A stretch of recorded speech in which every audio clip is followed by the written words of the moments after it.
দীপা তার বাবাকে বলে একবার যে মা হওয়ার অনুভূতি পেয়েছে সে কখনো মা হওয়ার অনুভূতি থেকে বের হতে পারবে না।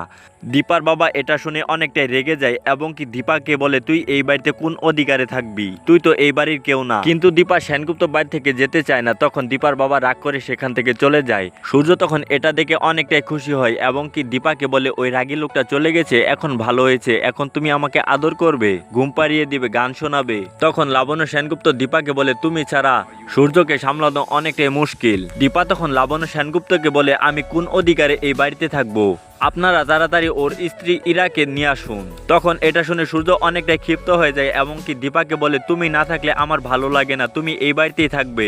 তখন সূর্যের কথায় দীপা থাকতে রাজি হয় এবং কি বলে যে আমি খুব তাড়াতাড়ি এই বাড়ি থেকে চলে যাব, শুধুমাত্র সূর্যের জন্য আমি এই বাড়িতে আছি। তখন লাবণ্য সেনগুপ্ত বলে তুমি আর কিছুদিন এই বাড়িতে থেকে যাও। তো বন্ধুরা, এই ছিল আজকের আপডেট। পরবর্তী আপডেট ভিডিও পেতে চ্যানেলটিকে সাবস্ক্রাইব করতে ভুলবেন না। ধন্যবাদ।